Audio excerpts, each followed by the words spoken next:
Hi, wait, no, I did not. Okay. Hi, everyone.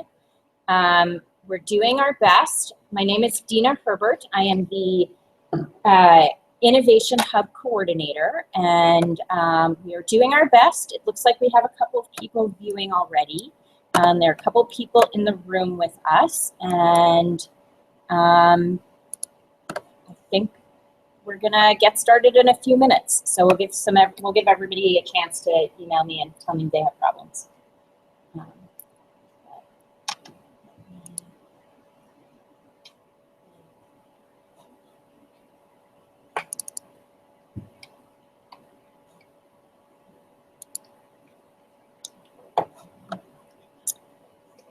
So it looks like a couple more people have joined us online.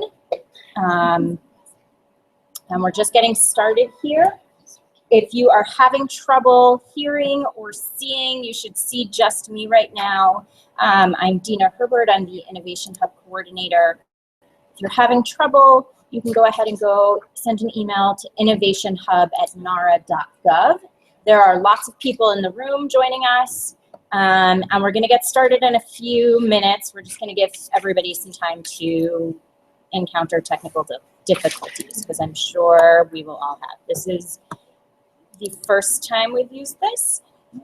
So the first time we've done this. So, or the Google Air, excuse me.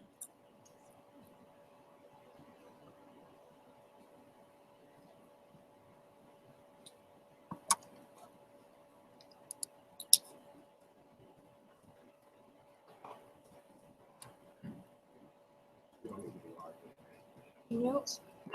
We will get logged.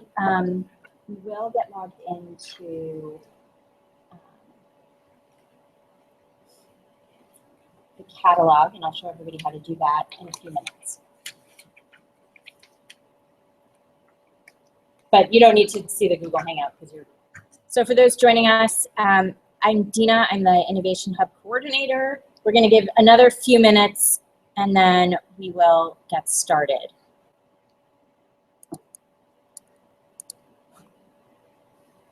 Okay, there is somebody online who can see us. That is good. So we're working closely. Okay, so so that you don't have to look at me, I'm going to screen share this. Yes, Evan A., I got your question. Thank you. Okay, I am screen sharing something. Let's see if this is good.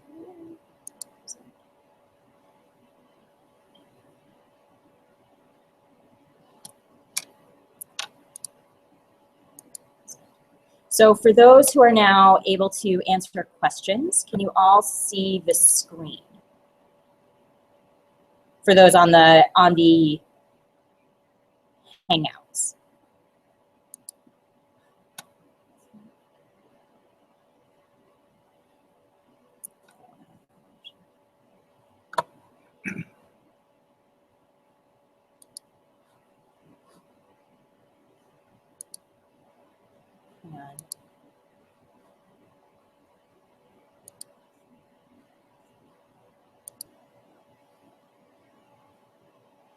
So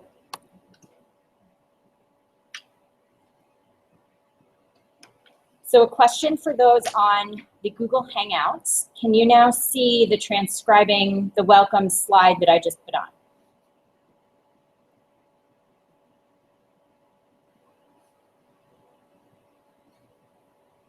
I think I made it bigger, Rachel. Sorry, for those in the room, this is the first time we're trying it, and it worked really well this morning when I did it with myself, but now I'm doing it with a lot of people. Okay, yes, we can see it. Great. Okay. And the computer that I'm using is my second computer, is taking a little bit of time. Okay, so for those in the room, we are doing this both as a Hangout and as an in-person. So this is not only the first time we're doing a Transcribe-a-thon in the archives, it is also the first time we're doing it both in person and online. So there's lots of mistakes. So for those in the room, I will send you all of the information and send it out through. I think also when you signed up, the foundation has a link to the Google Hangout. And I'm happy to email it directly to those of you in the room And we're going to get started in a minute. So what we're doing today is we are, okay, sorry. There might be a lag for those on the Google Hangout, and I apologize, but we're going to do our best. So what we're doing today is this is our first ever Transcribe-a-thon. One of the reasons that we transcribe here at the National Archives is to make access happen, which is it's our first mission, our first goal of our agency. And we are making access happen by getting working on our documents, or sorry, working on our, I'm sorry, it's a Friday, and my infant had a cold earlier this week, so it's been a long week. So we are making access happen by transcribing our documents so that we can unlock all of the history that is in here. Anything that is handwritten, you can't read, it's not machine readable. So we're working with our citizen archivists, which are all of you in the room and even more of you online, to unlock the history that we have going on. So we have here today Christine Blackerby and Jennifer Johnson, who are the curators of our new exhibit, Amending America, which is, because it's the 250th anniversary? 225th anniversary of the Bill of Rights and the Constitution. So we are celebrating it here at the archives, and we're really excited for that. So for those of you on the Google Hangout, we are going to continue to move to a screen sharing. And we're going to do a PowerPoint, and there should be a way that I can do it on both screens. For those in the room, we'll have it up here on the wall, and we also will have it on the Google Hangout. So just give me a moment. And then there will be, so if you are online, you will be able to chat us your questions if you have questions for Christine and Jen about what we're doing. And if you are having trouble hearing or seeing us, please let me know. So just give me one more minute.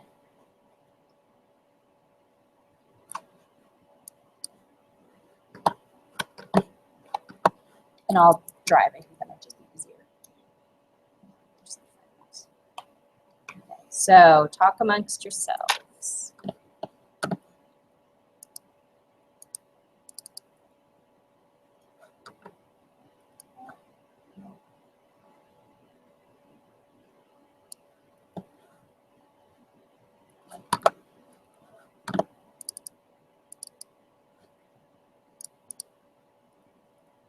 Okay, I should be able to do this in both places. Hang on one moment.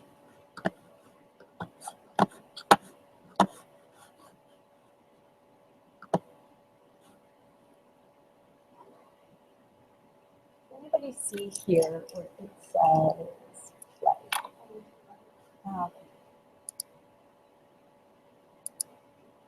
Okay. And then, nope, shoot. This may be too technologically advanced for us, but I think we might be able to do this. Hang on one moment.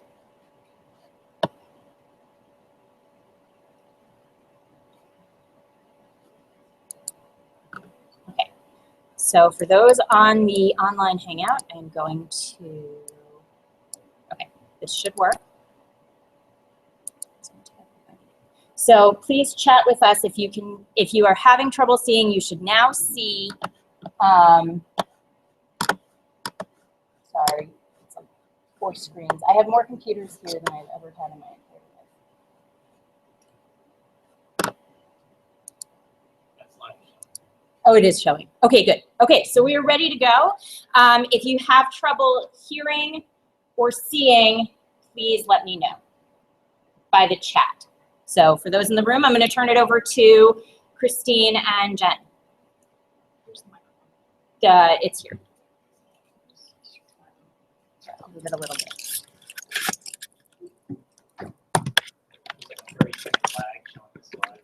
Okay. It's good to know. But it's big. it is there. It is now. For a while, it's just showing in your face, but no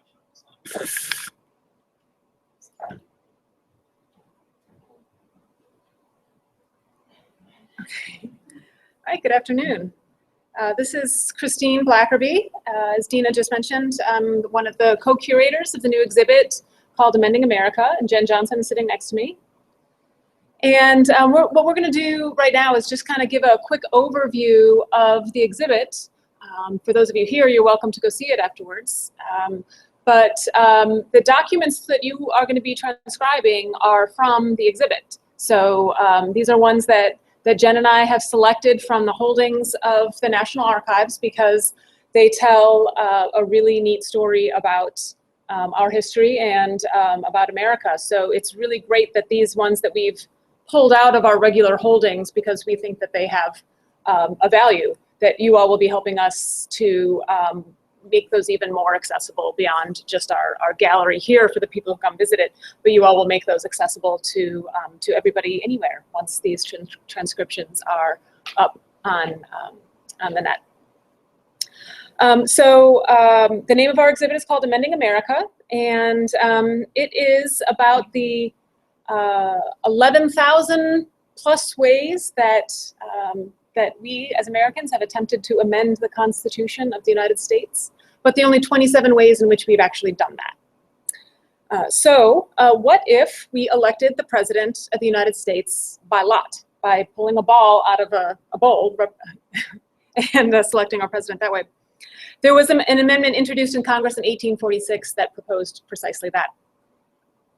In 1838, one member of Congress shot and killed another, and that prompted the introduction of an amendment to the Constitution to prohibit duelers from holding public office.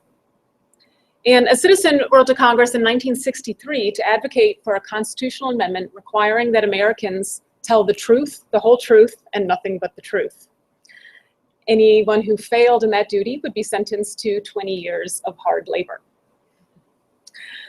So those are just a few examples out of the 11,000 constitutional amendments that have been introduced in Congress since the Constitution was written.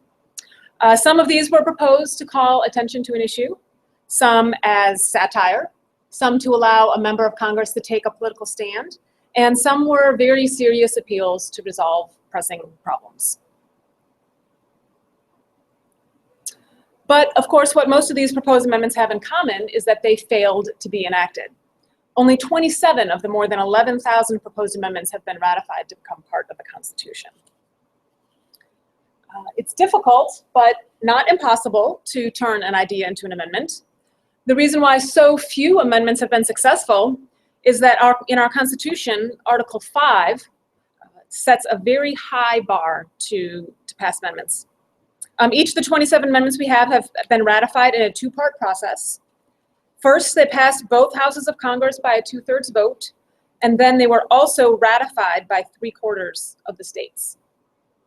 Now, those are the instructions given for amendments in Article 5 of the Constitution.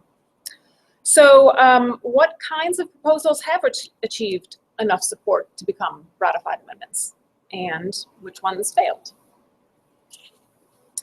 These are the questions that we explored in Amending America.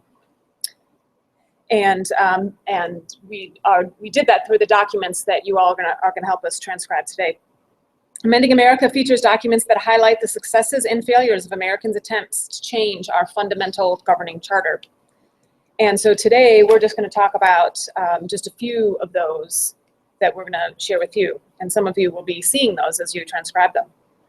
We started researching this a couple years ago, and as we sifted through the list of the 11,000 proposed amendments, we noticed that they seem to fall into three categories: those that relate to individual rights, those that relate to the powers that the government can exercise, and those that relate to the structure of government.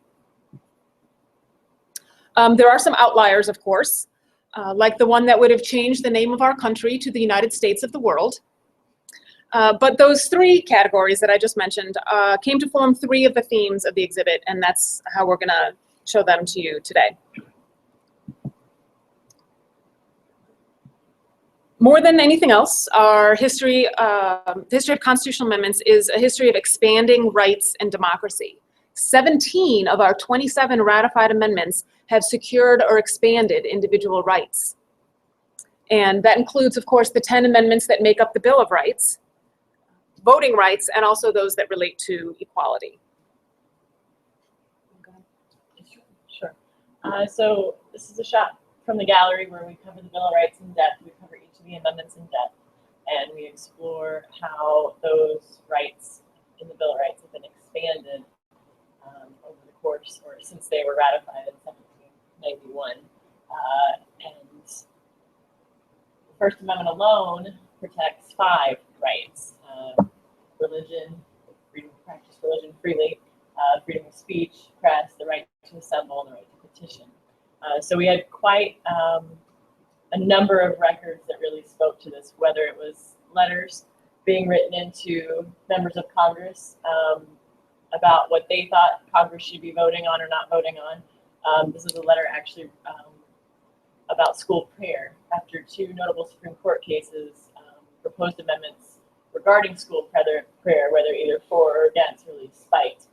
That's kind of indicative of the 11,000. If you look at the 11,000 as a whole, which you can online, we can tell you where in a little bit. But if you look at them as a whole, you'll see that's really a good commentary or a good look at what was happening in America at the time. So in the 1850s, there are any number of proposed amendments suggesting solutions for the institution of slavery. So here we are in the 1960s. School prayer is definitely a hot topic. And in the gallery, we definitely have a couple of records, one for, one against that issue on display for visitors to see. And this record here is actually a typed or printed record, so you probably won't be transcribing this one today. But it is definitely, Yes, it is there. Oh, okay. Well, somebody will maybe come across this one to transcribe. Either way, this is just one example of the types of records that are in the gallery and that we chose for the exhibit. So I think for those on the Google Hangout, there is a lag between the showing up of the PowerPoint slides by a lot. So 30 seconds, I think you I would said. You say would that say- was like a minute. yeah, Oh, no. so That animation for that script at the bottom. so I apologize for those on the Google Hangout. As I said, just keep chatting me if you have trouble. So you might see a whole bunch of slides that make sense later after you've heard what Christine and Jen are talking about. Yeah, we'll try to be a little bit more general. There are 5 amendments that have been ratified that expand the franchise or suffrage for Americans. And those online, we'll see that screen here in a minute, but we have the 15th, 19th, 23rd, 24th, and 26th amendments. And that gets to what Christine mentioned earlier, that the majority of our 27 amendments have to do with individual rights or expanding or securing rights to more Americans. A fun one that might come across your desktops today. Of course, before a final amendment was agreed upon, there were often many alternatives proposed.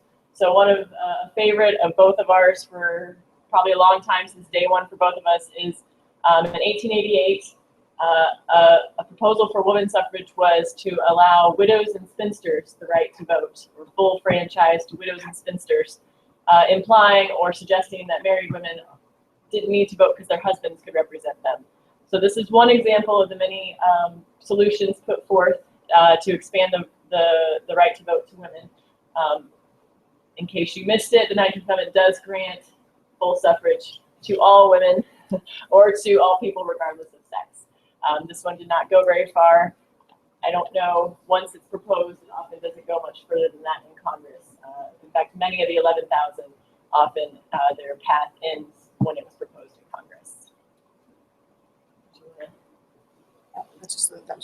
Okay, I'll go. Yeah, that is one of my favorites. Okay, the second section of the exhibit is about the powers of government. We call that section Refining Powers. And this section mostly has to do with the question of what do we want our government to do for us? What powers do we want them to exercise? Or in some cases, what powers do we not want them to exercise? So there have been amendments proposed that would take powers away from the federal government, as well as amendments that would give powers.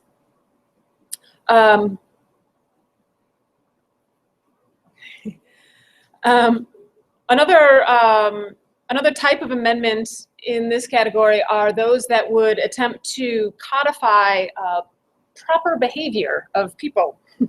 So the establishment of prohibition in 1919 with the ratification of the 18th Amendment was the capstone of decades of efforts by people who promoted moral living through refusing to drink alcohol. But prohibition failed after 14 years, and in 1933, the 21st Amendment repealed the 18th Amendment, which is the only case of one amendment actually negating another one. But 5 years after the end of Prohibition, there was some people who really just couldn't let this idea go. But instead of prohibiting alcohol sales, which is what the 18th Amendment had done, this amendment, that hopefully you all can see now, in 1838, would have actually regulated personal behavior by prohibiting drunkenness. So the absurdity of trying to enforce that ban, especially after the failure of being able to enforce the sale of alcohol, was cheekily pointed out at the bottom in this handwritten note, which is another important part of the transcription, because I think for this document, I think the handwritten note is the best part. So the main text of the document is typed, but then there's this handwritten note at the bottom. And we don't know who wrote this note. We don't know if it was a member of Congress or if it was a clerk who received it. But what it says there at the bottom, and hopefully you guys can add this to the catalog, after it says, this amendment will prohibit drunkenness, someone said, why not add Section 3? That period of time, commonly known as Saturday night, is hereby stricken from the calendar of the United States and abolished. And also Section 4. Congress and the several states shall have concurrent power to change human nature from time to time in its or their discretion. So that's the kind of value added that you all are going to bring to the table today to make sure that people don't miss that kind of context in these documents that we have at the National Archives. Sure. So early on, when you're trying to make an exhibit out of NAR records, there's often many records that get left on the cutting room floor, or there's many ideas that often end up in a dead end. And this letter really symbolizes, for me, one of an early idea where we really thought we were going to have a lot of documentary evidence, at least, on connecting different amendments. This was a favorite of Christine's, and when she showed it to me, I completely agreed. But it's a letter from a woman writing to Congress about what was currently on the books at that point, which was child labor. Was it laws? At this time, they were still attempting to do it by law. So this woman was expressing her opinion that children should not be forced to work all day, thereby preventing them from even having the pleasure of playing after their work day. But at the bottom, again, we have another handwritten note that hopefully can be added to the catalog so that everyone can see this. But either way, Suzanne Heber is the letter writer, and she writes, one woman who wants the ballot, I think, what does it say? For the purpose of helping these helpless little children. So she connected very deftly two big issues of her time, which was women's suffrage and then child labor regulation. And we just assumed this letter would be the launch pad for many other instances of connecting two different amendments, which we thought is important because there are different eras of amending, and we thought this might help highlight that part of the story. Long story short, she still made it in the exhibit. She was so important to the child labor amendment that we didn't want to lose her story. But an idea fell off the table that we, in the beginning, probably would have been a pretty strong component in the gallery. So a favorite letter of both of ours here. Yeah, okay. So the third section of the exhibit is about the structure of government. We called it in the gallery, we called it the shape of our government. And this speaks to the fact that when the founders were creating our Constitution, they were doing something completely new, and they really didn't know if it was going to work or not. And it's not surprising then that some of the ideas that they included in the Constitution didn't really work out as well as they'd intended.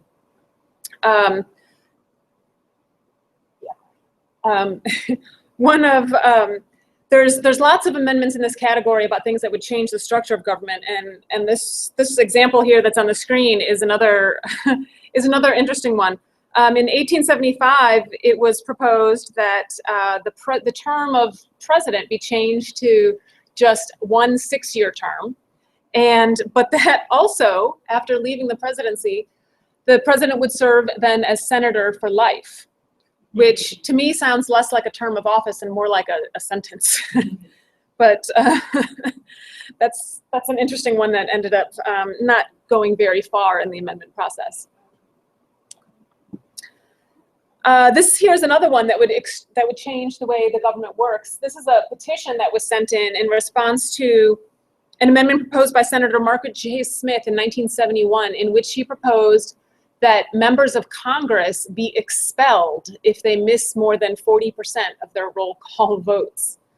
Now, there's certainly a lot of people today who think that's a good idea too, so maybe this one will be revived. But in this particular case, it ended up being just another one of those 11,000 failures because there's a few reasons. One was that the language of the amendment was so strict that it wouldn't even exempt members' absences if they were ill. And also, other members felt that voting was only one of the ways that they represented their constituents at home. So not surprisingly, the members of Congress who might be expelled didn't vote for this, and it died. And this document represents what I was speaking to a minute ago about how the founders didn't always know how things were going to work. And one of the things that didn't work really well was this new thing that they invented called the Electoral College. But an interesting thing about the 12th Amendment is that the 12th Amendment did such a great job at solving its targeted problem that most people don't even know why we have the 12th Amendment anymore, because the problem doesn't exist. But it was in response to this document that you're looking at right here, which is the Electoral College tally from the 1800 presidential election. And the way the Electoral College worked, as written by the founders into the Constitution, is that each elector in the Electoral College cast 2 votes. And whichever candidate received the most votes, that person became the president, and whoever received the second most votes became the vice president. And that worked okay for the first couple elections until 1800. But what happened differently in 1800 was that this was the first time that candidates actually ran together as a ticket. So you had 2 people from the same party running together, one person as the presidential candidate, one person as the vice presidential candidate. So when the electors went to vote for this ticket, they had 2 votes to cast, right? So they cast one for their presidential candidate and one for their vice presidential candidate. So in 1800, that was the 2 candidates that got the most votes were from the Democratic Republican Party. They were the ticket of Thomas Jefferson and Aaron Burr. But what that meant was that they got the exact same number of votes because their supporters gave one for president, one for vice president. So they ended up in a 73-73 tie, which is what you see there at the bottom of this Electoral College tally. So they figured out pretty quickly that this kind of tie was going to happen pretty much every time that there was people participating in the election as a party. So in 1804, the 12th Amendment was ratified, and that change just sort of tweaked the voting in the Electoral College so that each elector still cast their 2 votes. It's just that they specified which vote was for president and which vote was for vice president. And that has solved the problem of tie votes so well that we haven't had a single one since. Although we believe that tinkering or changing or eliminating the Electoral College is the second most proposed amendment out of the 11,000. If you added them all together, like different ways that people want to change how the president is elected. Yeah. So it's definitely been a topic that, at least from the beginning of amendments to the most recent ones that we documented, which was through 2014, that there have been lots of different suggestions for how we elect our president. Like this one. Yes. No, go ahead. Oh, so what you're seeing here, or what those online will see here in just a second, is a document that Christine referenced earlier. What if we were to elect our president by lot? This is the actual joint resolution proposing this. It's a 3- or 4-page document that outlines in great detail what would happen. I think they use the word earn for the proposed amendment. And then the picture on the right, the photo on the right, is from the O'Brien Gallery here in DC, where we took what we defined as the absurdity of this proposed amendment and took it one step further. We actually have a bingo style mechanism in the gallery that visitors can spin, And as you see, there is the state abbreviations on balls. And the way the proposed amendment suggested we elect president is that each state would pick their candidate, and then somebody would draw from an urn a ball, and whatever state was on that ball, that state would then put forth their candidate as president of the United States. So we worked with Google to get Google search results from the last year on the most popular people searched from each state. So in the gallery, if you were to spin, and I don't remember specifically names for each state, but if you were to spin and get Minnesota, you might find that Prince would be the president of the United States. So visitors have had some fun with that one. It kind of takes the absurdity and ups it a little bit, especially if you get a Kardashian from California or something. I'm not actually sure if a Kardashian showed up in California, but either way, you will see some names from entertainment, names from politics, names from everywhere, but it is the randomness of the idea that we were striving for. So the fourth theme, which I'll let Christine tell you more about, we actually were very, this theme was informed by our interviews with visitors. About 2 summers ago, we spent some time in the museum walking around and talking to visitors. Some of them volunteered to be interviewed, some of them just responded to a question or two. But we learned a lot from visitors, what they did already know, what they thought they knew, what they thought they might want to learn about. It just was really helpful as curators to get an understanding on kind of where to meet people, especially with the exhibit and the content that we picked. So we had already kind of decided at that point that while we thought it was important to cover how an amendment becomes an amendment through documents, that's kind of boring. So we had kind of decided that we wouldn't spend a whole lot of time on the process part. But talking to visitors, we changed our minds. And we heard from any number of people who were very interested in how an amendment becomes an amendment. So this theme was really informed by that feedback. And we ended up devoting a whole theme to exploring the different ways that we can amend. So one of the documents that appears in that section is this one, which you're looking at right here, or will be shortly, which is the certification of the 27th Amendment to the Constitution. And the reason why we included this document, the 27th is the most recent one. The reason why we included this is because it explains the role that the National Archives has in the amending process. So as we already mentioned, Congress is where the amendments usually start. So Congress proposes the amendment, and then it goes to the states, and the states ratify it. And when the states have ratified it, they send their official documentation of their ratification to the Federal Register, which is part of the National Archives. And when the Office of the Federal Register has received the required 3/4 of the state's ratifications, then they're transmitted to the Archivist of the United States. And the Archivist certifies that the ratification process is complete and that the amendment is now part of the Constitution. So that's this document that you're looking at there. And that happened in 1992 was the last time we added an amendment to the Constitution. And as Jen mentioned, we heard from our visitors that knowing how the amendment process takes place was actually something that a whole lot of people wanted to know about. So we worked with the History Channel to make a video animation of how that process works. And you're just looking at a still here from that, but you can see that video yourself. It's on YouTube. So if you go to the National Archives channel on YouTube, you can just look up How We Amend, and that's the and you can watch the animated video, which is only about 3 minutes. So it's pretty concise and super easy to follow. Song and dance number about how you amend the Constitution.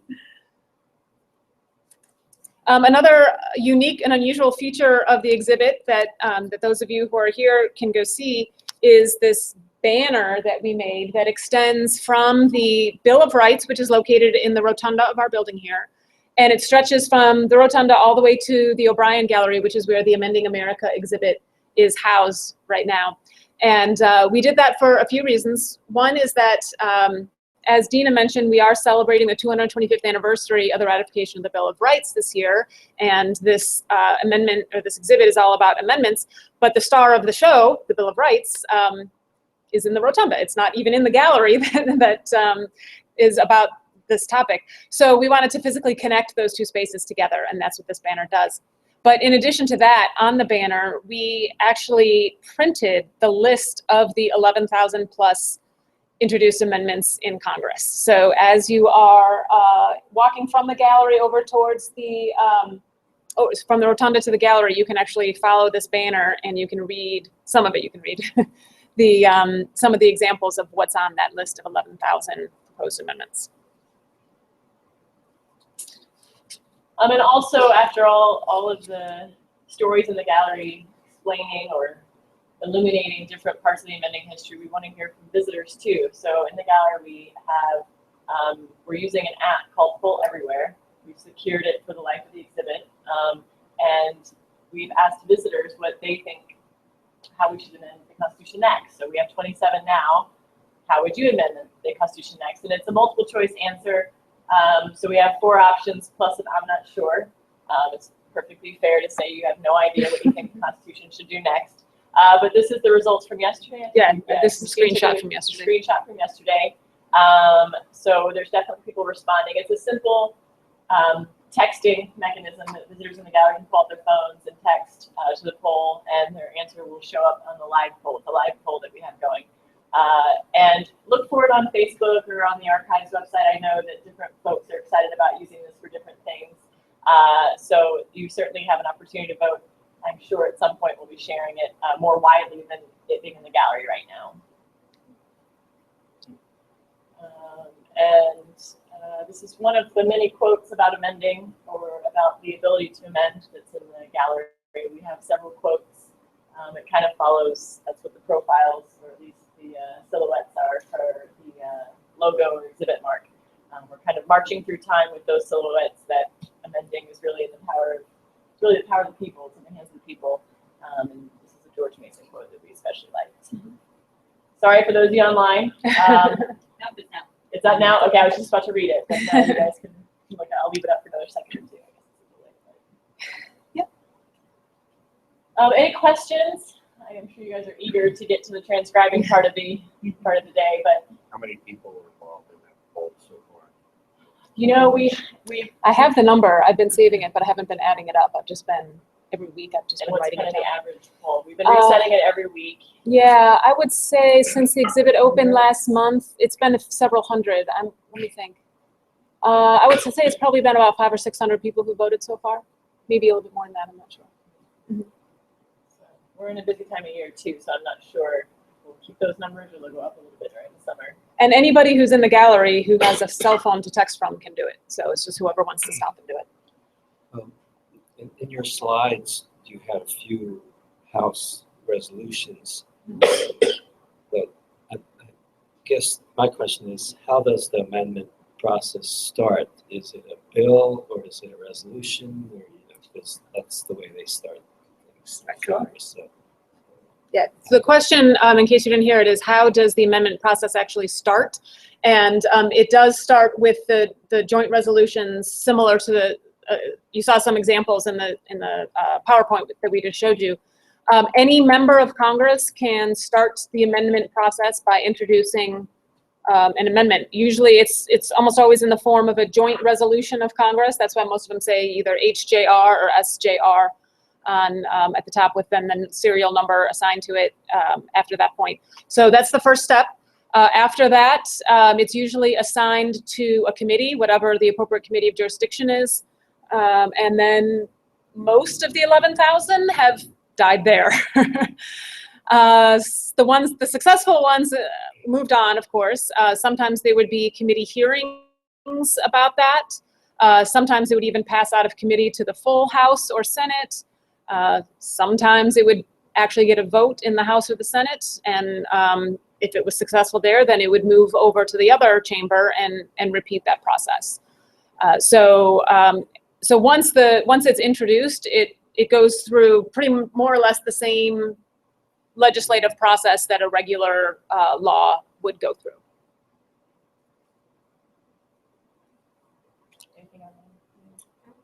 How long would it take to make that matter? It's really fantastic. Everything is in person. It's typed. We transcribed it, so it was a small team of NARA staff and volunteers that spent probably 4, maybe 5 months, because there was the transcribing portion and there was editing the 11,000. And we put it into a Excel spreadsheet, which some of our colleagues in innovation have taken, and they're going to do all kinds of bells and whistles with it for the summertime debut. But right now it's on data.gov. You can find it through our website, but you can also find it on data.gov, and it basically allows you to kind of search that database. So if you want to search immigration, you can sort by that and see how many proposed amendments. Speaking about immigration, we're propose, things like that. So researchers might take that data and do all kinds of things with it. But just being part of the transcribing and editing team, it really is amazing, kind of the breadth of topics. I mean, they all do fall into those 3 categories. Within those categories, there's a number of things that people were concerned about, or maybe it was taking a political stance on something at the time. But it really was it's quite interesting to see it. You get to see a good bird's eye view of the amending It's a history. cloth banner. It is cloth. Yeah. Some How big is it? it's Well, it's- very thin. Yeah. I mean, you said, The length. oh, it's It's a 225 feet long, yes, which our happens to be designer- amazing, Yeah, our right? designer loved that when he did the calculations, that it would be about 225 feet. It's probably about 30 inches wide, think so. maybe 2 feet wide. It's actually not that big. I remember when I mean, It's probably about 3 feet wide. it's very long, but when I first saw it, I was like, oh, okay. But yeah, they took them a whole evening to install it. After the museum closed to the public, they started about 6 p.m. one night, and I think they were working through about 4 in the morning to hang it because it goes up the rotunda and down around. So it'll be up for the 18 months, which is fun. It's a great visual for the museum, and I think it gets a lot of people curious about what's on either end of it.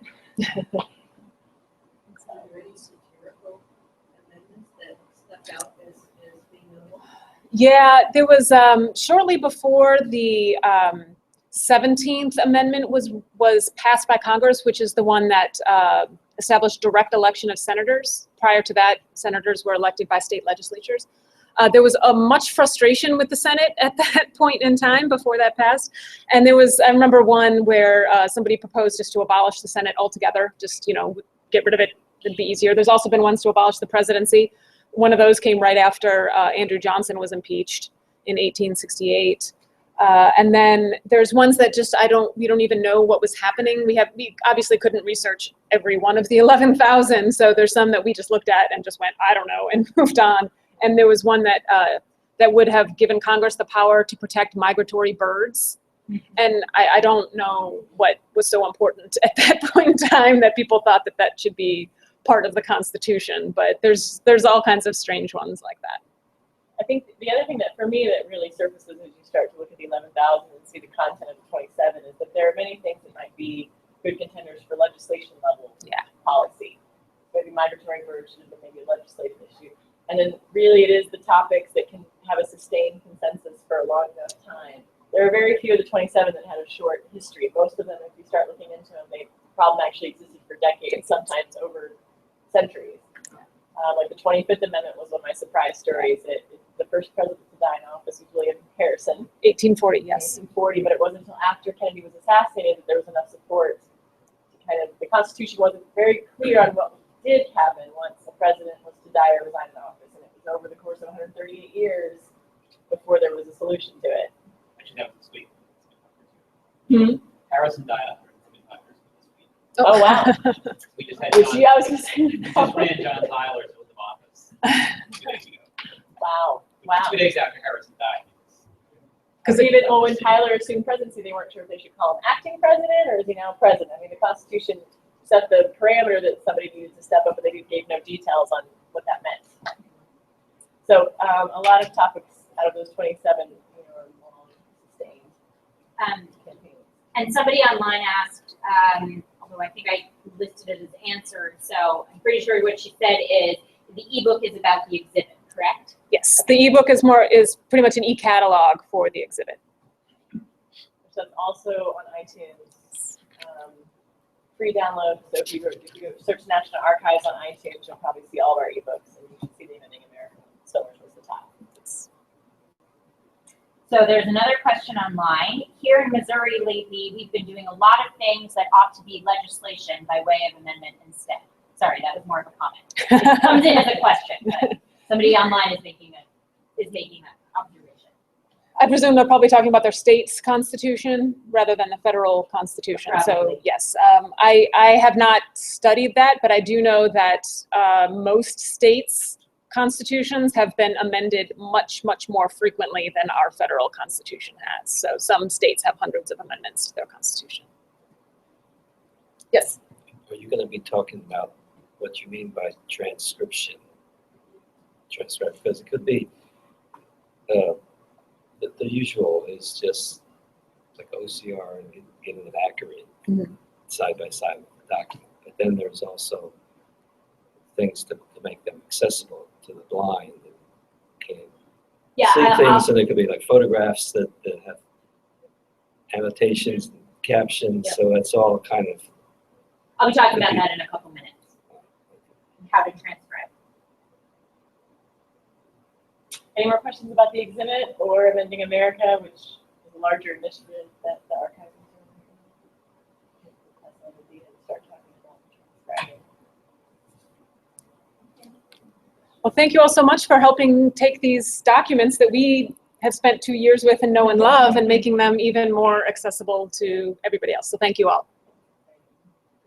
Thank you. Thank you. Thank you, Dina, for inviting us here.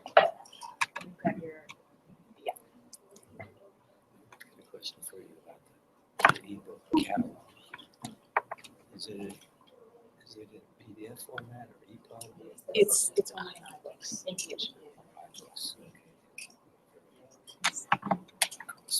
Sorry. I know. Okay. Yeah, since- So for those online, thank you again to Christine and Distracted. Jen. We really appreciate it. I think it's fantastic. And if you're local in the DC area, I really recommend you go see the exhibit. And if you're planning to come, now is a great, in the next 18 months, it's a great time. The banner is really striking. It's really pretty incredible. It's my favorite part. Okay, so in just a moment, we're going to move on to transcribing. Haven't yet. So I believe for those online, you should now see me. Is that correct, Darren? Yes. Great, okay.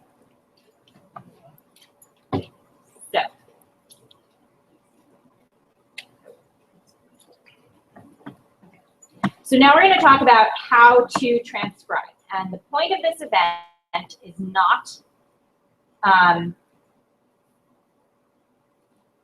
should not be,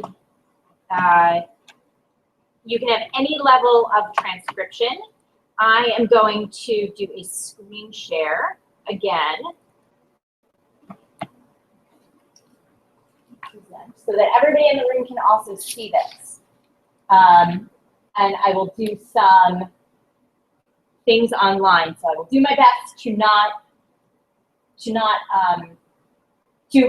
that there is a lag. So what we're doing today is we're going to transcribe records from Amending America, and I will send out through the chat and through the event page. So for those of you who are here in person, there should have been a link sent out by the foundation when you signed up with the Google Hangout, the Google Events page, and I will share the documents of what we're doing through there.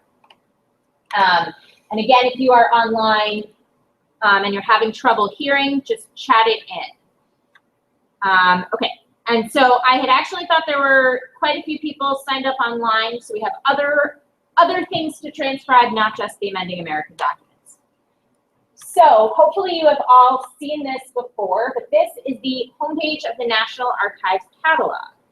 And now we're going to go there. Let's see, hopefully this will work.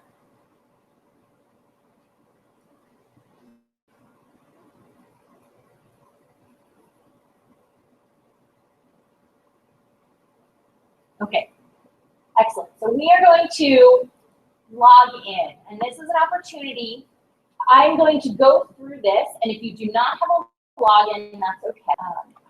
Sorry.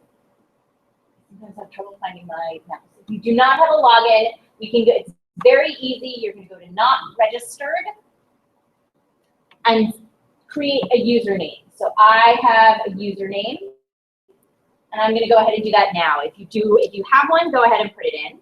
If you do not, go ahead and create one. And if you need help, oops, I have to remember my password. If you need help, I will help you in a moment, or when we're done. So, Oh, I didn't give you this. If you go to catalog.archives.gov. Sorry, that is the link. You don't need I will share all of the link for that. I'm just, at this point, I'm going through and showing you how to transcribe for those who do not know.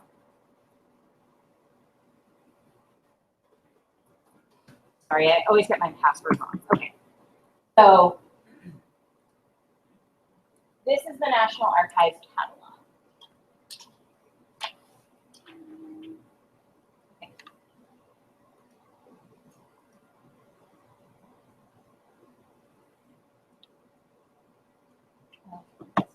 I apologize. So I'm going to show you an example that I've already sort of done,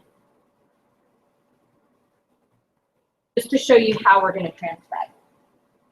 This is a record. So here in the Innovation Hub, one thing that we have is citizen scanning, in addition to citizen archivist work and transcription and so on. So this is a document, this is a compiled military service record for somebody who fought in the Civil War that I actually scanned here in the archives. And this is sort of the example for those online and here in person, and then we'll go through and you'll have an opportunity to do your own transcription. And why, the reason we're doing this is you see there's lots of handwriting.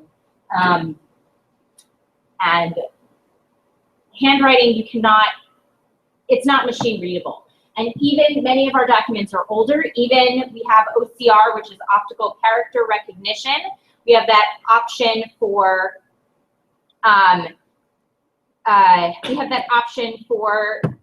typed, anything typed or printed, but it's not 100% accurate. So even if something is typed, it's a great opportunity to still do transcription. Just pulling up the question. So, okay, sorry again about all of these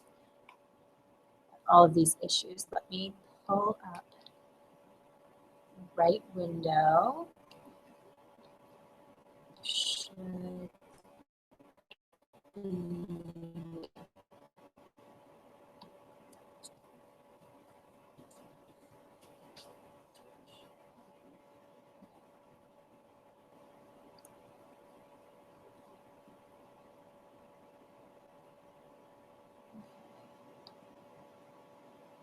Okay, we should be back. I'm going to screen share again and start where I was. Okay, and for the people in the room, you should now see where we were again.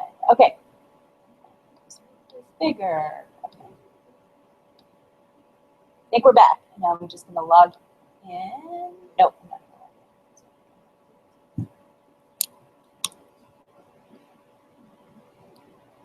So we were here. I was going to show you how to transcribe a document. I've explained to you why transcription is really wonderful and important. And okay, so this is still, we're good. We're back to where we were. Again, I apologize. We'll still have plenty of time for transcription, plenty of time to win prizes.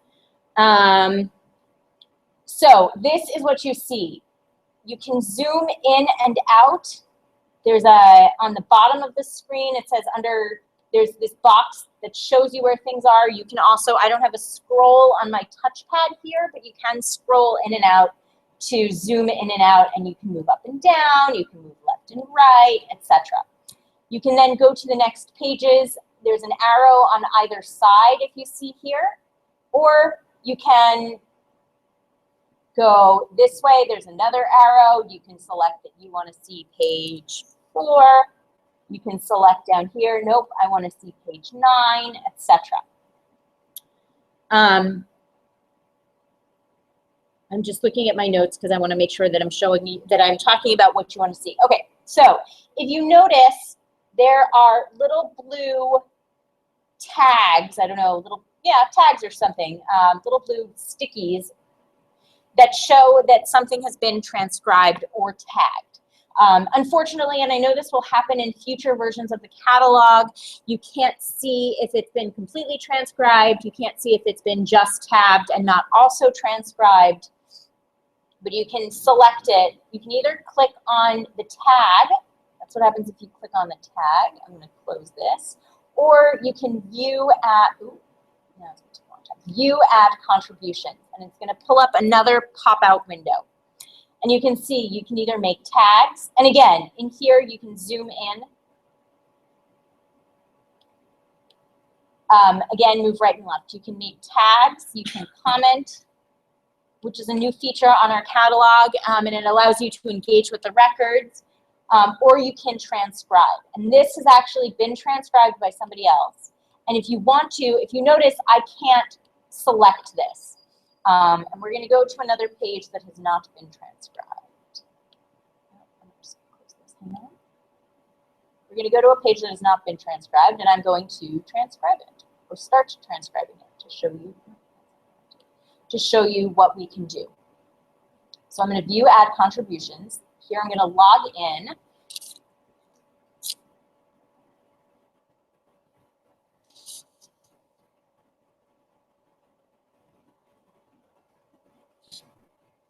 That's right. Okay, I don't usually get it on the first try. And again, you can zoom in right here. So I'm going to just zoom into the top. I'm going to select transcribe. You can tag, however, and you can put a tag. Let's say this has handwriting. If you want to do multiple tags, you separate them by a comma, and you hit add. Tags are a great way to help people find more. They're quick. If you're still a little confused about transcription, you're still welcome to go ahead and tag. But here we're going to transcribe. That's what we're doing today.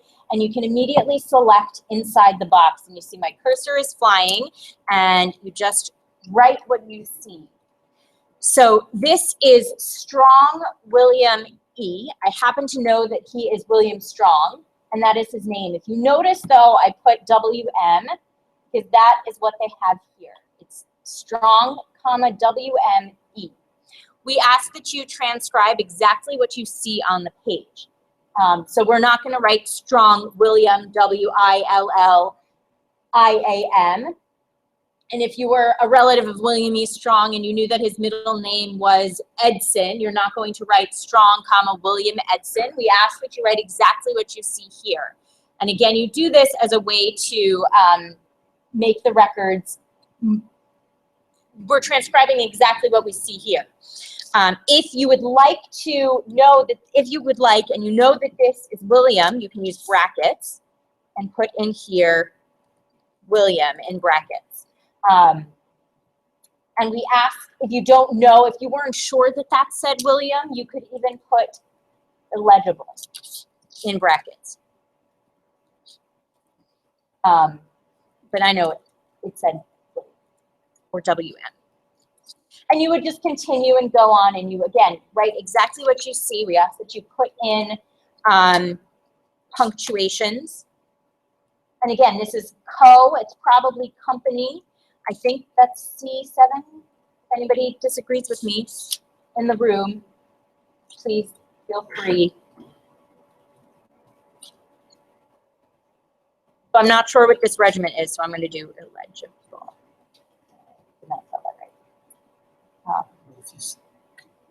Can decipher part of the word, but do you still make it illegible? Or you do whatever you feel comfortable doing. Like some letters you're not sure. Do you put a question mark? Yep. You can do question mark. So instead of illegible, you can, because I'm apparently having trouble writing illegible today and getting the spell check, you can put things in question marks. You can do whatever you want, but we do ask that you transcribe exactly what you see on the page.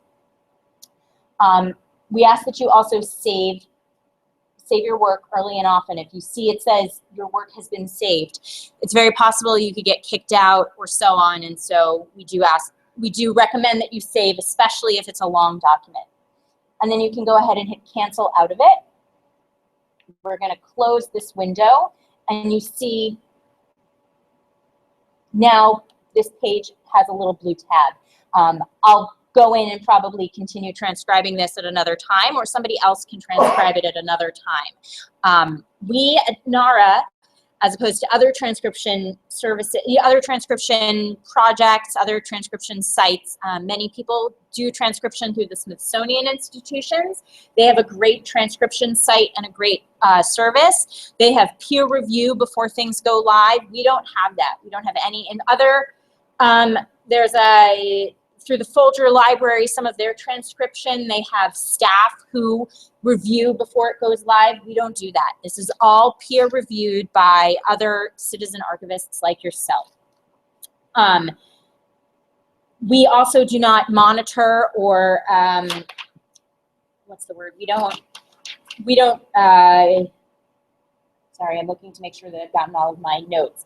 We don't do any moderation of the transcription unless there's something that is vulgar or spam. So if you're really unsure, you can just put it in a question mark and somebody else can go in and transcribe what you're doing. There is one catch for today, for those in the room and those online, and I will put this on the Google event page and I will tell you how we're going to do that in just a few minutes. The one catch is that, the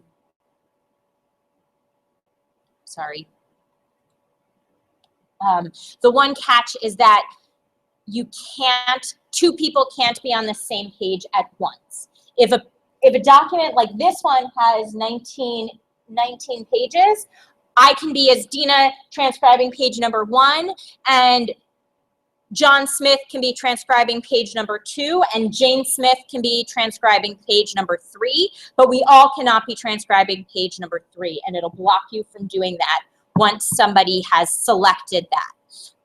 So we encourage you to chat amongst yourselves in the room and to chat amongst yourselves on the Google Events page, and I'll be sort of monitoring all of these sites to show you, to make sure that people aren't doing it. And if you need help, please feel free to ask others. If you don't know what it says, please feel free to ask others. Okay, so what we're gonna do, I think this is, does anybody have questions about the transcription?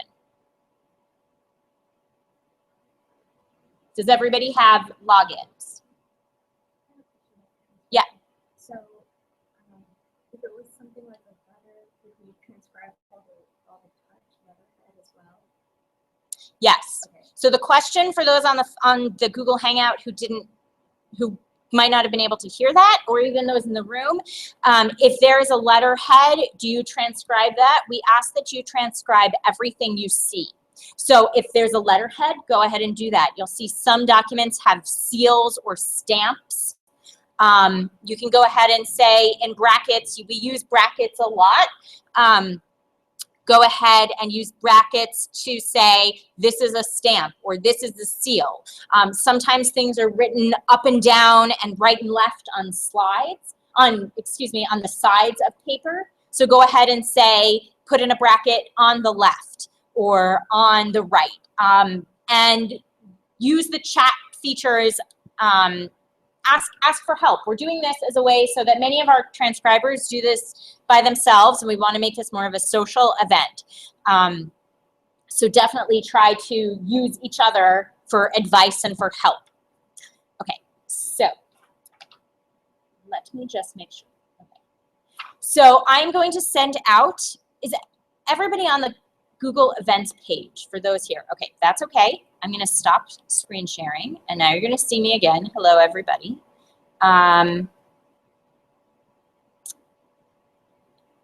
For those, I think there is a way. Now, I apologize. I'm going to do my best to get this. Okay, so on the Google Event page, I am going to transcribe, and if this doesn't work, I have to get the right window. I'm sorry. And for those here in person, you can get onto the Google event page through, they sent it, how to get, did you sign up through the foundation? If you signed up through the foundation, they sent you a link for it. That's okay. If you email innovationhub, all one word, at nara.gov, I will email it back to you in just a moment. I will email you back these two things. So we are really fortunate that the National Archives Foundation is helping us, helping to support this event. And so they have been, so if you signed up online, I think everybody did sign up through the National Archives Foundation. They are, there are going to be 2 prizes, both for in-person attendees and for online. So anybody can win these prizes. The first is going to be just randomly do a door prize, and they have a whole system for the randomness. They're going to do a door prize for somebody who, pick a random winner for somebody who signed up online. And I think about 3 o'clock, somebody from the foundation will join us and announce the winner, and we'll tweet it out and so on. If you're local, you can take the prize home today. And if you're not, we'll send it to, the foundation will send it to you. So again, many thanks to the National Archives Foundation for helping support this. They're partnering with the promotion of the Amending America exhibit. So to make this a little bit more fun and exciting, we have a bingo board. I am going to share on the Google event page the documents from Amending America from the transcription item. I've broken them into beginner, advanced. Now the bingo board does not, it's not for who can transcribe the most documents, because a lot of the beginner things are very short, typed documents. And again, typing is still important for transcription. But it's for finding certain words in bingo board. So it's 5 cross, 5 diagonal, etc. from words that you will find in almost all of the Amending America documents. What we're going to do, and this will be sent out in a follow-up email from the foundation, is you have until 11:59 tomorrow night to email your complete bingo board to the National Archives Foundation. I'm sorry, not to the National Archives Foundation, to Innovation Hub, all one word, at nara.gov, with your name and your username for the catalog. And we will randomly select a winner from the bingo boards that are completed. If you are, this is an experiment, this may not work, so send in whatever you got by tomorrow night of stuff that you have transcribed. This is going to be honor system, a little bit of fun. If it doesn't work, we're going to randomly select another winner for those who have been participating.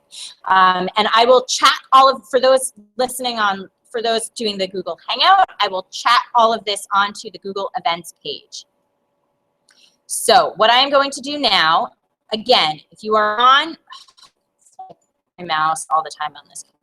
If you are on the Google event page, I'm going to right now add the document list onto, sorry, I'm missing the window I need. I have too many windows open.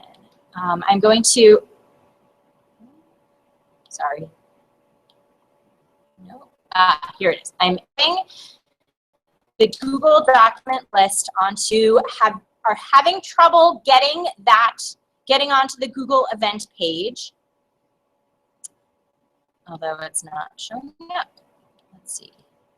Yep, there it is. Okay, it just showed up. It's docs.google.com. If you are having trouble getting into the event page, please email innovation.gov, and I will send you the links to both the Google document and the bingo sheet, which I'm putting up the bingo sheet right now. Again, I just have to get to the right.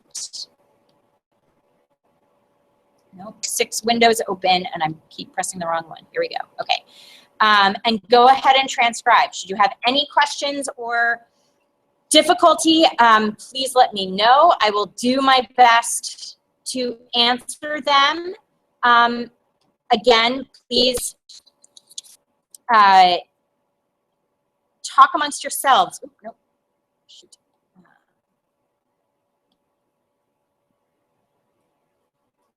Shoot. Sorry. Okay. Talk amongst yourself. We can all be, if you're on Twitter, we are using the hashtag Amending America. So tweet out what you're transcribing. And again, this is an experiment. This is the first time we're doing it. I apologize again for the Google Hangout issue. And if you have any questions, please email innovationhub@nara.gov. Yep. What? It's saying that it's been shared, but Oh no. No, that I thought was okay. We had a lot of technical difficulties. Okay. There we go.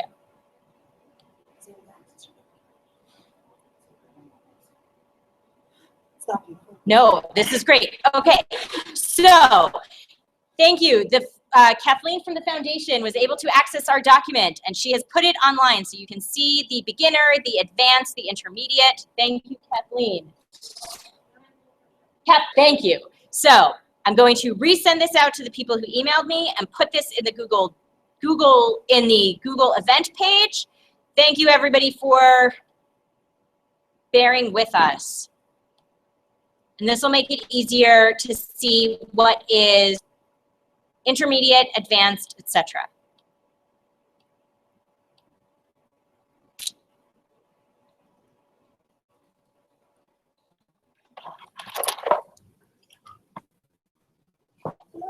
Preserve this last, paragraphs and things. That's up to you. So the question for those who might be online: do you preserve, paragraph breaks? You can. We've never. That's up to you.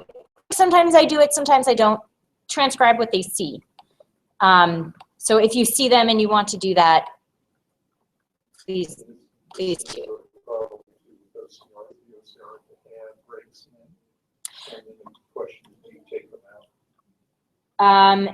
So right. So the OCR will do that. We do the transcription is not necessarily a way. It does get indexed by our site, by the catalog.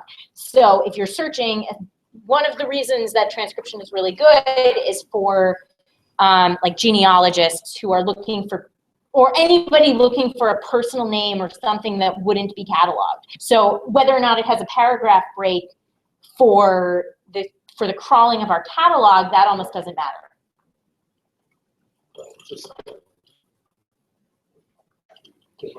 Yeah,